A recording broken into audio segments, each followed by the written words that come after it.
Good evening, everyone, and welcome to the post-game press conference of the FIBA World Cup qualification game between Lithuania and Czech Republic. The final score is 72-83. And first we have representatives of the guest team, so team head coach Ronen Ginsburg and player Tomasz Satoranski. So coach, let's start with you and your comments on tonight's victory.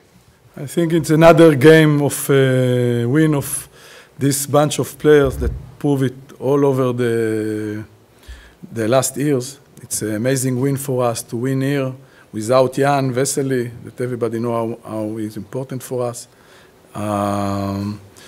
It's an amazing win. Really, players did amazing job, and I think we control most of the game. Just the last 3-4 minutes, we have some problems. We know how to recover during the game, beginning of second half. We show again that this kind of players have heart like lions, like we said. And we look forward for the future. For us, it's a good win because also it put us in situation for World Cup, and we will see. Thank you, coach. Arguably the MVP of the game, Mr. Satoranski, your comments? Good evening, everybody. I mean, that's a special victory for us. I think we didn't win against Lithuania for 16 years, and obviously, you know, you guys missing the stars and a lot of good players, but Lithuania is always strong, no matter who they're missing, and especially when they play in front of their fans, which they give them always the energy. So this is a huge win for us, important one that send us to the next stage for World Cup qualifications. Like coach said, you know, we played really well first half, especially the group that came from bench, you know, that gave us a lot of energy, moved the ball well, run the fast break. Then, like we sometimes have with this group, we have some tough moments when we weren't able to score, but I think mentally this group is really tough, you know, playing big games together for a long time, and we handled the pressure well. Obviously, Lithuania was very physical at the end, but we made it through, you know, and like I said, huge victory for us. Thank you, Tomasz. So let's open the floor for questions. Please. I have a question for Let's coach. go. Wait for the microphone, please.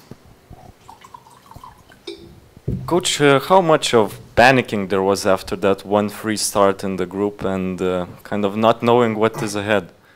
You need to know Czech mentality. They are never in panic, you know. And we are sometimes. We know. I send a message to the future.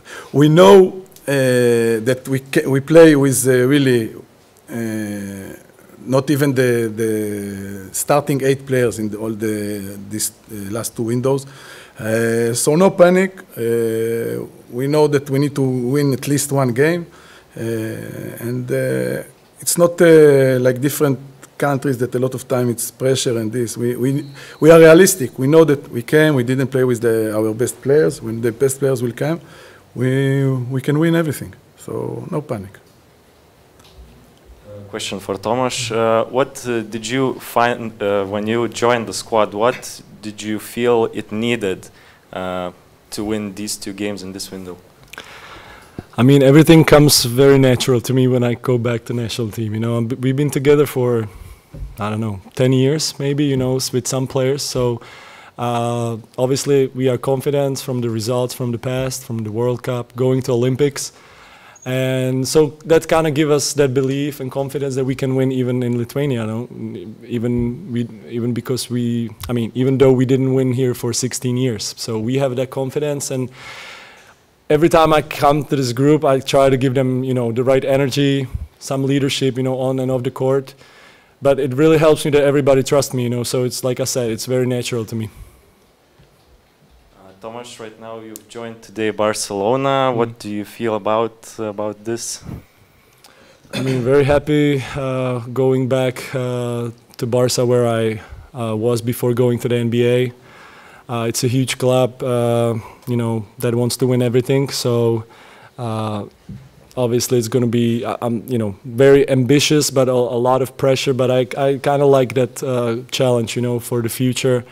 I'm very happy to go back to European basketball because I feel like that's where I belong. And you know, I spent 7 years in Spain before, so that's kind of like going to second home. Obviously, you had a chat with Šarūnas Jasikevičius. I knew you were going to ask for that. What team vision he presented to you? You know, he's obviously, we talk about what is needed, what I would probably bring to the team. But what I like about the Barca under him is that everybody play or share like similar minutes and play with a lot of intensity. I think that's what we can bring, me and Jan Vesely, you know, to the team. He was talking about it, they sometimes have some up and downs during the season, you know, which caused them sometimes the chance to fight for the title. But, you know, I think they had a great season overall. You know, they were dominating the EuroLeague, they were first in the ACB, but it's a long season, you know, and you got to have a toughness in that team. So I hope I can bring a little bit of that. Also, question for coach, with Jan and Tomas joining Barcelona, do you feel that they will be winning the EuroLeague next season? Winning what? Will they be winning the EuroLeague next season? To put the pressure on them now. For sure they will be candidate. But you know, in EuroLeague only one win. You know, for sure they will be candidate. What Jan and Sati bring to the team, it's not only about basketball, it's about play together. Sati mentioned this. Play together and to win. Doesn't matter if you will score 2 points and Jan will score 4, they want to win. So they will help everyone to win. I think maybe Barcelona missed this last year, 2 years. And for sure it's a great addition for Barca. Will Jan Vesely be joining the team on EuroBasket? Yeah, for sure, yes.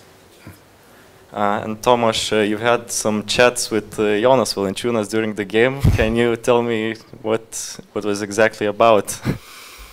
I mean, just joking around, you know, I had a very tough time in New Orleans, and he was one of the 2 players that helped me, you know, during that period. I didn't play much, you know, he was obviously one of the stars in the team, but Europeans usually stick together. You know, we had a lot of things in common that we could talk about. Usually we hang out, you know, in the restaurants and on the road. So, you know, I was glad that I had him there, you know, and I wish him good luck to the future in NBA because I feel like he's a very special guy. Tomas, you mentioned how Valančiūnas helped you know during your tough time in New Orleans Pelicans. Could you describe him? What roles he plays, you know, in the locker room in New Orleans, and about your connection, you know? I think he feels very confident now. You know, his English got way better than when he get to the league, but he's been there over 10 years, which is amazing. You know, time really flies, and a lot of people respect him. You know, he's got a big presence. You know, obviously he's a big guy, and you know, whenever he speaks, I feel like a lot of people respect that, and you don't really see that from a European guy sometimes. So you know, definitely. Great addition for New Orleans Pelicans last year. I think he's one of those big guys that you rarely see anymore because the game changed. But just because he can knock down the three-pointers, I think he can be on the floor all the time. So that it's very unique about him. Tomas, good evening. Speaking about tonight's game, this victory brings a kind of relief for Czech Republic in terms of qualification. Have you mentioned difference in motivation between teams, especially in first half? No, we were thinking about, you know, win 2 games, you know, like before going to this window, and we knew that it's going to help us because we were confident about going to the next round, and we knew we want to win here in Lithuania, not to depend on other results, because you bring all the results to the next stage. So I think we talk about it at the end of the game, you know, when they were cutting the difference that we need to win over certain points. But sometimes I think it's important before the game just to focus on how to play and not get distracted by, you know, by how many points you have to win. And also one Barcelona question, a player coming from NBA to Jasikevičius' team, does he need to prepare mentally for totally different it's going to be totally different, but if you would know me, you'd know I have no problem with that, because, you know, I'm a little crazy too sometimes, or I need the kind of emotions what he brings I've never had a coach like that, and I think I was kind of missing that, you know, in my career. Jan is the different story, you know. Jan had Obradovic for 6-7 years, and you know, the Partizan coaches. So I feel like you have to be open-minded when you're going there and not take everything as a critic, because it's the way that he coach. But I feel like he changed a lot about Barcelona, and you know, he's so respected there. When I get there, you know, everybody speaks so highly about him. So I'm really looking forward to that. Thank you. Thank you. Question for a head coach. Your assistant coach in Prometheus Club is going to be Mantas Šernius. Was it your choice, or what do you expect from him in the staff? Of course, it's my choice. Also, the conditioning coach will be Lithuanian. I searched about him. I spoke with him. I think it's a young coach that wants to go forward, and I'm happy that he with me. He also can help me with this area mentality, and I think it's a good choice that I did. Okay, thank you, gentlemen. Thank you. We will be back for the second part of this press conference once again.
Good to go?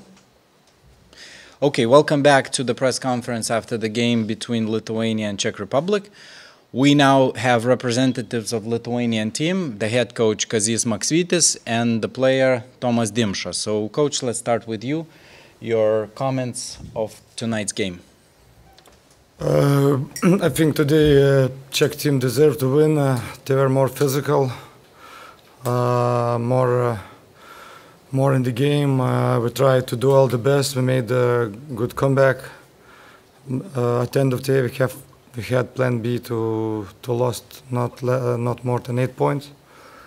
But we didn't realize this. So So sorry for this game, but we're still 5-1, and I hope that in the next window we'll be better. Thank you, Coach. So, player Tomai, what's your impression about tonight's game? So, as the coach said, we didn't follow our game plan. We missed shots, but we let them run after. We couldn't stop their fast breaks. They just scored layups in the second half, so they make the difference. And then, we try to come back, but it's not easy. They're a great team, and as I said, we can say many excuses, but we lost the game. They were more physical. We missed shots, and that's it. Okay, thank you, Tomas. So now we're gonna switch to Lithuanian language. Tai kolegos, klausimai, treneriui, žaidėjui, prašom. Sveiki, treneri. Kai angliškai kalbėjot, minėjot, kad čekai buvo daugiau rungtynėse, ar reiškia, kad jūsų komanda ne taip rimtai pasižiūrėjo rungtynės, kaip tai padarė čekai?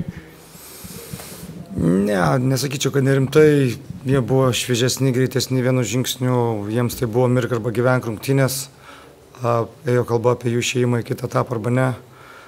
Na, o mes kažkiek nesilaikom žaidimo planų, kažkiek trūko šviežumo. Negaliu pasakyti, kad mes žiūrėjom blogai tas rungtynės ar neatsakingai. Trenerių matėm šiandien žaidžiant į žaidėjo pozicijoje tiek Tomą, tiek Marių.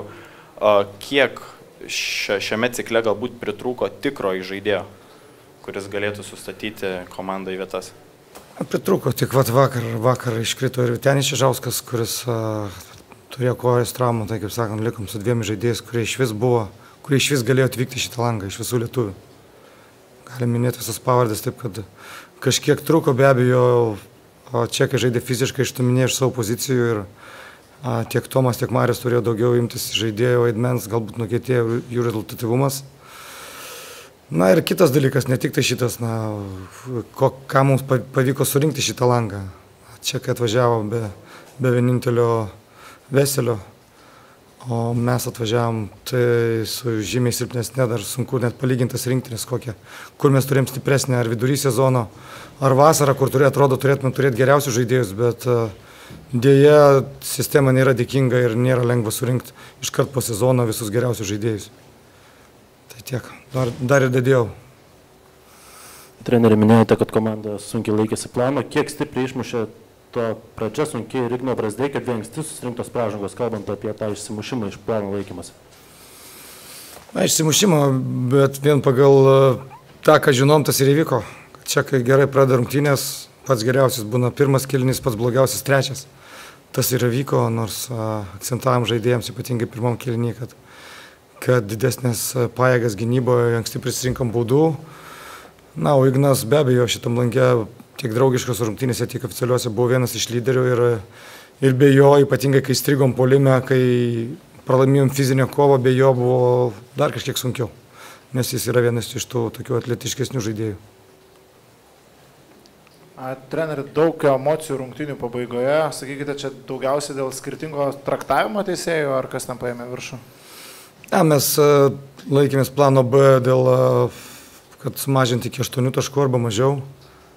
Na ir paprasčiausiai buvo kelios abejotinos situacijos, kurios buvo priešininkams, o to gale gavau techninę pražangą už tai, kad paprašiau video peržiūros pagal mane, pagal taisyklės. Gali vyr treneris paprašyti peržiūrėti, ar tai buvo nesportinė, ar tai buvo paprasta. Tai tokia, manau, kad, nežinau, turbūt nelabai galiu kalbėti apie teisėjimą, tai nekalbėsiu, bet buvo daug abejotinų dalykų. Aš teisėjus mačiau pirmą kartą ir ne dėl jų pralošėm, bet rungtynių gale, tiek metant paskutinį tritaškį, lyg tai Dimša kabino, būtų metas 3 baudas, galbūt mes pralaimėję tik 8. Kažkaip nebuvo geros kontrolės, mano manimu, ir jūs tai matėte. Trečiam kėlinį buvo pavykę sugrįžti iki 1 taško. Susidarė įspūdis, kad tiesiog per daug jėgų sugrįžimui buvo išeikvota, ar kitaip buvo iš tikrųjų? Na taip, dabar viską apverčiant atgal ir 2 taškai ir 1 berods, tai buvo 1 belikęs. Ir dar dabar tas atkovotas kamuolys, sakysia, kur nepaėmėm prie +1, tai Buvo sunku surasti žaidėjus, kurie šiandien gerai žaidžia. Kai kas pavargęs po kelionės, kai kas išsimušė, kai kam toks debiutas labai sunkus šito Švyturio arenoje, taip kad antroji rungtynių pusė siaurinam rotaciją ir bandėm atrasti to žaidėjus, kurie gerai žaidžia. Na, kažkiek dadėjo ir nuo suolo dadėjo Brazdeikis išėjęs ir Karolis Lukošiūnas pasirodęs dadėjo. Bet kai juos pasodinom pagrindinį penketą, toks vaizdas, kad pritrūko jėgų, o tie jos keitė žaidėjai nebuvo tokie šviežus. Treneri, visgi 5-1, rezultatas geras. Koks jums buvo tas pirmasis etapas rinktiniai, vertinant bendrai? Šiaip tai sunkus langai, galiu pasakyti atvirai, nes praktiškai visus 3 langus dirbom su skirtingom komandom. Kadangi neturėjau patirties dar dirbti vasarą kaip ir treneris, tai kiekvienas langas, skirtingi žaidėjai, vėl iš naujo įdėnėti sistemą, nauji žaidėjai, daug pasikeitimų, na, toks labai įdomus formatas, kuriame nebuvo lengva dirbti man kaip ir treneriui. Gal jūs Tomui užduokit klausimus ir paleiskit jį. Kaip tik Tomui ir norėjau užduoti, treneris kaip tik kalbėjo apie žaidėjų rotaciją, pačiam teko žaisti neįprastai pirmų numerių. Kaip jautėsi šioje pozicijoje, šioje rolėje? Tai man nėra neįprastai, gal čia dabar kažkokia staigmena atrodo rinktiniai, bet klube tenka pažaisti ir man nėra kažkokia problema, man net patinka iš dalies. Ar tada nuo klausimų Tomui gal? Ar turi dar kolegos ir galim žaidėją paleisti? Turit, prašau. Toma, jeigu neklystu, turite pliusą su Žalgiriu, ar kažkas yra naujo iš kito sezono komandos? Ar yra naujiena tiesiog dėl kito sezono komandos, kur turėtumėte žaisti, kadangi, kiek žinau, turite pliusą su Žalgiriu? Taip, tai turiu pliusą, turi sueiti terminas ir turiu žinoti atsakymą tada. Sveikas, Tomai. Turėjai sunkę sezono pabaigą Trevizo klube ir gavai šansą rinktiniai. Kiek pavyko galbūt sugrįžti tą ritmą, vėl pajau žaidimą? Tai vėlgi, tas klubiniam krepšinį labai ilgas sezonas buvo, daug traumų, covido ir panašiai, trenerių pasikeitimų. Tai taip, sezono galas tikrai nebuvo lengvas, bet po sezono turėjau kelias savaitės pailsėti ir vėl pradėjau dirbti ir smagu grįžti visą laiką į rinktinę, sportuoti, žaisti. Tai tiesiog mėgaujos krepšiniu ir tiek.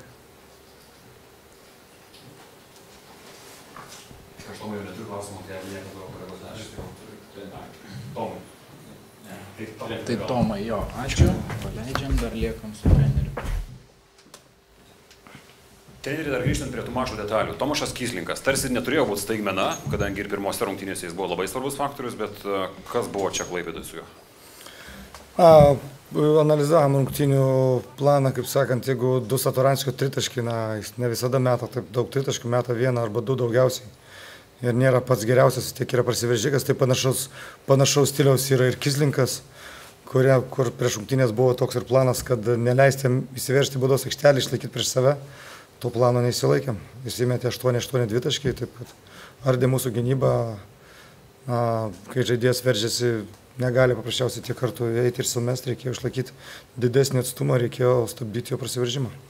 Šitas langas taip, kova dėl pergalių, bet iš esmės šitas langas buvo ir tam, kad duotų tam tikrų atsakymų prieš svarbiausią vasaros reikalą, tai yra Europos čempionatą. Karšta galva, sutinku, bet gal kažkokių atsakymų dabar galite įvardinti, ką gauti iš to lango? Turbūt geriausia tokia kaip ir žinia, kad turėsim dar vieną, manau, kad vieną iš rinktinės gal lyderių, o galbūt stiprų rotaciją žaidėją Igną Brazdeikį, kuris pateisino jo viltis, nes žaidėjai iš Amerikos kartais atvažiavę tiek iš G lygos, tiek ypatingai iš kitos šalies ar lygos, tai ne visada lengvai prisitaiko čia Lietuvoje, taip kad gera žinia šita. Na, o kaip sakiau, kiekvienas langas skirtingas ir tikrai patikėkit, buvo sunku mums kaip treneriams ruoštis visus su skirtingai žaidėjais, vėl iš naujo viską įvedinėti, vėl bandyti iškoti optimalaus penketo ir panašiai. Treneri, pasibaigus langui, galbūt galima pakalbėti apie žaidėjus, kurių nepasirinkot. Kodėl į sąrašą nusprendėt neįtraukti Deividos ir Vydžio pavardės? Na, šitoj pozicijai turėjom Dimšą ir Grigonį. Antroji pozicijoje, taip vadinkim, trečioji, taip kad nusprendėm, kad reikia labiau tokių vadinamų ball handlerių, kurie labiau įžaidžia kamuolį. Taip kad Deivisus ir Vydžių neįtraukėm, čia buvo labiau mūsų sprendimas. Ar nemanot, kad galbūt trūko tokio išreikšto metiko rinktinį šitoj? Nemanau. Deividas šiemet, jis jaunas žaidėjas, jam viskas prieš akis, bet manau, kad ar turi parodyti, kad jis vertas rinktinės. Na, labai išgirtas, na, aišku, jisai negavo šansų, aš nesuteikiau jam šansų, bet manau, kad reikėtų būti atsargiai su prognozėm. Arnoldas buvo kalbo, kad taip pat atvažiavo. Kiek rimtai jo kandidatūra buvo svarstoma? Kino. Deivido. Nebuvo labai daug svarstoma, nes nuo pat pradžios žinau, kad bus Dimša, bus Grigonis, kad bandysim Brazdeikį ir Radzevičius, Žukauskas. Na, paprasčiausiai galvojau, kad šitoj pozicijom turim pakankamai, labiau skaudėjo galvą 1 ir 5 pozicijos žaidėjai. Taip kad šitoj geras ar blogas, bet padarėm tokį sprendimą. Ar paskutinis apie Deividą, kuo pranašesni už Deividą? Ne per daug klausimų apie žaidėją, kuris... Na, nebuvo ši tema paliesta, todėl ir klausiu visą langą. Kaip sakiau, kūrėjai, labiau kūrėjai. Metikai buvo Radzevičius, buvo Lukušiūnas, o labiau norėjom tokių ball handlerių, kurių ir taip trūko, ir taip mažai buvo. Kalbant šiek tiek apie Europos čempionatą, jau laukiant, tiek įvaizdu, kad atsisakė rinktinėje žaisti Edgaras Ulanovas, ar yra daugiau žaidėjų, apie kuriuos mes nežinome, ir kurie yra pasakę ne? Gudaitis greičiausiai, kad skirs irgi vasarą savo, kaip jis sakė, nori grįžti į formą, nori gerai pasiruošti, nori išsigydyti traumas. Daugiau Bendžius, taip pat, aišku, dar klausimas turbūt būtų turėjęs didesnę konkurenciją, vis tiek dar prieš patikimą, bet iš tokių pagrindinių kandidatų turbūt šitie. Atsisakė Bendžius? Na, paprašė, sakė, ateina jauna karta, paprašė šitą vasarą skirti poilsį. Treneri, dar Donatas Matejūnas labai vėlai baigė sezoną, ar jisai davęs kažkokį atsakymą, ar matot jį toj antrojo sezono ciklo projekcijoje? Na, turiu su juo turėti pokalbį ir jis vyks artimiausiam dienom, sukontaktavom, kad po langu susitiksim ir aptarsim. Aptarsim jo dalyvavimą, kol sakėm, kad pakalbėsim po sezono, sezonas baigėsi, tai turėsim pokalbį. Kalbant apie tą antrą etapą pasaulio čempionato atrankos, jis vyks rugpjūčio pabaigoje, ta pradžia, ar ten galima tikėtis tiek Valančiūno, tiek Sabonio, jie dalyvaus šitam antrojo etapo pradžioj? Jie turi NBA taisyklės, kad gali sportuoti tik 28 dienas, tai grubiai tariant, jūs patys galite pasiskaičiuoti nuo rugsėjo 1 dienos šitas dienas atgal, tai jie turėtų tokio laikotarpį ir prisijungti prie rinktinės. Kiti žaidėjai, NBA žaidėjai, kiek žinau, kažką išnaudojo dabar, tada galės vėliau prisijungs prie antro lango. Na, kitiems žaidėjams iš vis buvo leista dalyvauti tik tai 2 segmentuose, tai yra arba vienam lange ir kitam lange, arba vienam lange ir čempionate iš 3 segmentų 2, taip kad yra visokių variantų, bet mūsiškiai prisijungs likus 28 dienom ir pilnai bus tiek atrankoje, tiek čempionate. Dabar berods tarp kitos stovyklos ir šitos pasibaigęs 3 savaitės bus. Koks jūsų paties planas, nežinau, turbūt pasinersti sudėties Žalgirio komplektavimą, ar vyksit kažkokiu į vasaros lygą būdavo praktiką, koks dabar jūsų planas ar šitos stovyklos pabaigos ir kitos? Pats pirmas planas bus pasiruošti sudėti kitam langui, kad kaip jau ir prasitariau pusę žodžio, kito lango pradžioje negalės dalyvauti. Nuo pat pradžios langas prasidės Liepos 25 dieną. Negalės dalyvauti mūsų lyderiai, tai reikės galbūt didesnį skaičių kažkiek parinkti kandidatų, kad vyktų geras procesas. Be abejo, kažkiek su Žalgirio komplektacijos darbai ir atostogos. Savaitę tikrai planuoju išvažiuoti į užsienio atostogų, kad pailsėti prieš lemiamas kovas. O treneri, kas iš šios rinktinės gali į kitą etapą, kitą stovyklą patekti, ar galbūt kiek žaidėjų įsivaizduojate galėtų būti? Na, teisingai, gal norėčiau, pavardžių nenorėčiau vardinti, kol oficialiai šito nepareikšim, bet, na, nemažai manau, kad pusė gal nepateks, bet kokie turbūt 6-7 žaidėjai bus ne tik langi, bet ir galutiniai sudėti. apie Tadą Sidekerskį tiek Bulgarijoje, tiek šiandien atrodo visiškai nežaidė būtent antroji rungtynių pusėje. Gal galite paaiškinti, kodėl taip nusprendėte? Na, bent šitos rungtynėse nusprendėm, turėjom problemų užpuolant krepšį ir Tadas labiau gynybinis žaidėjas, taip kad nusprendėm kliautis labiau puolimo krepšininkais, tai labiau buvo Gytis Masiulis, kuris gali labiau išplėsti aikštelę su tritaškiu ir po to Eigerdas, taip kad pagrindinės šios rungtynės buvo dėl puolimo. Treneris sakėt, kad žiemą galbūt net stipresnė buvo rinktinės sudėtis ir supratau iš jūsų žodžių, kad kažkiek nusivylėte, jog vasarą nepavyko pastiprinti jos. Gal galit įvardinti, kas labiausiai nuvilia, ar tai taisyklės, ar vis dėlto nemažai buvo tokių ir atsisakymų, kam vestuvės, kam krikštynus? Ne, aš tikrai nesiruošiu čia kažką žaidėjams sakyti. Aš džiaugiuosi, kad jie visi atvažiavo, dar kartą jiems padėkojau ir čia kitoks formatas rinktinė. Jie aukoja savo atostogas, žaidėjai negauna net cento už rinktinę. Atvažiuoja dar kartais, parsiveža dar ir traumas ar kažką, taip kad. Pati sistema, įsivaizduokit, kad mes būtumėm surinkę geriausius žaidėjus, visus 12 geriausių. Tai jiems būtų reikėję 2 kartus šią vasarą įdinėti formą. Toliau po pačio sezono, iškart po sezono langas, kažkas traumuotas, kažkas pasilgęs atostogų. Nepavyko surinkti ir tokiai rinktiniai kaip Lietuvos, nėra naudinga žaisti iškart po sezono ir ta pati sistema, kaip sakant, galima ginčytis. Dėl jos naudos ar panašiai, Čekų rinktinė šiai dienai žaidė be Veselį ir galbūt be naturalizuoto šito, kuris jau turbūt baigė karjerą, kaip jis. Kuris su Čekė vedęs. Su Blake Shield jo. Tai galbūt gal tik vieną jau Blake Shield turbūt baigė, o skaičiuokit, kiek mes neturim savo rinktinį ir kažkaip, Čekai atvažiavosi vos nestipriausios, mes žaidžiam su kokiais 3-4 žaidėjais iš pagrindinės rinktinės, būkim teisingi, taip kad nėra labai teisinga, kai šitaip susirenka komandos. Tai dar kartą dėkojam treneriui. Ačiū. Ir thank you for watching. Have a good night.